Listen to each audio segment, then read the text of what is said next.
Well, good morning, Interbet fans, and welcome to the preview for Vaal, with 22nd of August, Tuesday, and 9-race program. 22 pentrometer, 12-meter false rail from the 600-meter mark, but the fields are small, so you're not going to be bothered by the false rail. So let's kick off with the first race, 11:45, early start. Sorry, I'm a little late here. Been trying to get other things up to date. Anyway, maiden plate, 1,200 meters. And I think you got to look at Kinchin Shah. This looks like the right horse. Really improved nicely from first start to second, and should be able to win this. Horse to watch out for is number 11, Moolah Man. This has been gelded, and look for improvement too. Not too bad runs from Moolah Man. Expected to go well. Then Caliburn, Richard Faree now rides this. Craig Zaki's jumped onto Harder Thieves. That might be appointed towards Stephen Moffat's horse, and certainly may be worth putting at your trifectas and quartets. Race 2. Well, this is a merit rate at 2,400 meters. Well, if 3 Nuclear Force doesn't win this, anything can. Richard Faree gets on for Eric O'Verdenese. The jockey booking is quite significant, and you'd expect Nuclear Force to go really well in a race like this. Coromandel gets Kamala now, good last run. That's probably the danger, but any of the others can win. Wonder World's got form. The horse that might not be able to win is Summerland, but Karapi, that's very close to Nuclear Force on collateral form, so that goes into your play as well for your bipod. Race 3, maiden plate fillies and mares. They go 1,000 meters, absolute three-quarter contest.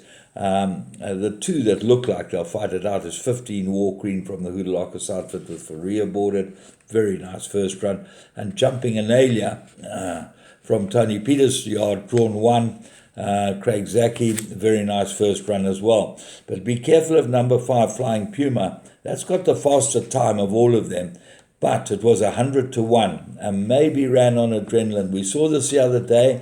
I was very wary of horse in the second race at Scottsville. I said, be careful. This horse might have run on adrenaline, showed nothing to the connections, and it got well beaten. So it just shows you this is what happens. They run a very good first race and then really don't get it right from there on. Race 4, maiden plate fillies and mares, 1,400 meters. I like number 5, Sunshine Day, the Tony Peter runner, with Craig Zaki aboard. Well, got 4 good runs from Cape Town. You know what the Peter outfit has done with these horses from Cape Town. But if that doesn't win, Shining Silver ran in a merit-rated handicap last time back in the maidens. That's got to have a huge chance with Kamala aboard it. And number 9, Bees and Honeys might improve, although that ran in a work riders race. Now, work riders races are historically not as strong as normal maiden plates. So if those don't win, anything can. So it could be a very difficult race to start in your first leg of your pick 6. Race 5, maiden plate, 1,400 meters.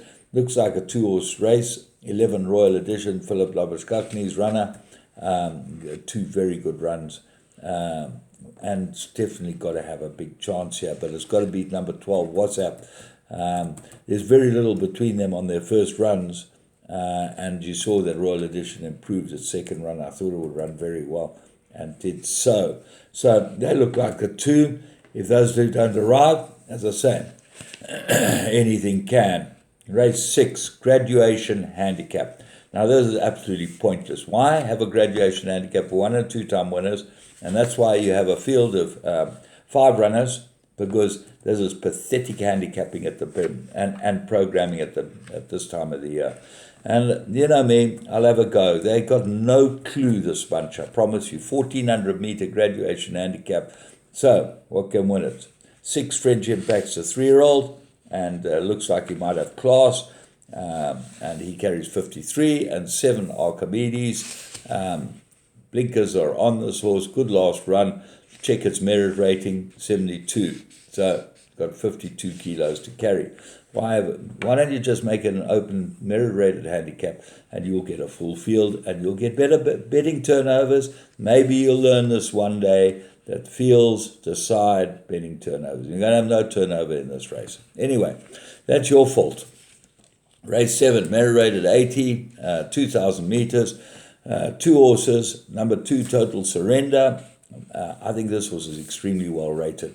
He's a 2-time winner. He's only had 4 starts, and he's got a merit rating of 81. And I'll point out to you the anomalies with the way the handicappers work, and sometimes they clueless as well. So we'll point that out in the next race.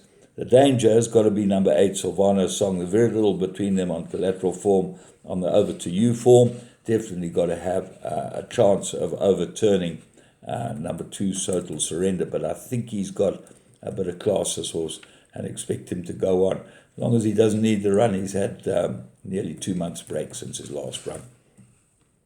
Race 8, merit rated handicap, fillies and mares, 1200 meters. I'm going for the Lucky Ulakis run at 2, What a Honey, to beat 3, Berengaria. But let's have a look here. What a Honey got 4 points for running second last time.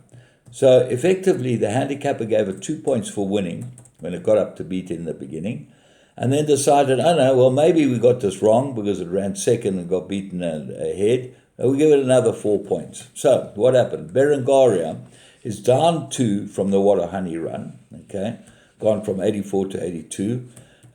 So that gives Berengaria a huge chance of overturning What a Honey. She's effectively gone up 6 since, or 8 since she beat Berengaria. Right, what else? On Q, that got 6 points for winning by a short head, okay. So why would that get 6 and What a Honey get 2? They both won by a short head. They both won in the same type of races. Pathetic. There's no sense to it. There she goes. That won pretty easily. That gets 6 points. Anyway, I'm going 2 and 3 to fight it out. I think that the penalties will catch a rest. Second Breath is my third choice. Race 9, merit rated handicap, fillies and mares, 1200 meters. 1, Ice Star, got to be with this. This looks like the right horse. Gets a 2.5 claim. If Sasiba runs it correctly, it will just about win this. There's not much in the race. Now, the horse that interests me is Raining Rubies. Very good last start.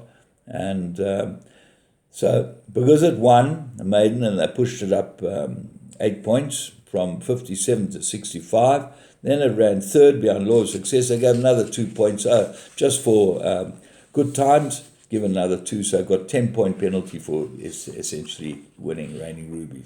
Winning a maiden plate. Wow. Unbelievable. Feather the Nest could be a player. Meet the Captain, Mix the Magic, all could be players. So from me, James Goodman, I've had my say. You should listen, and so should the people that run racing. Have a great day at the Vaal.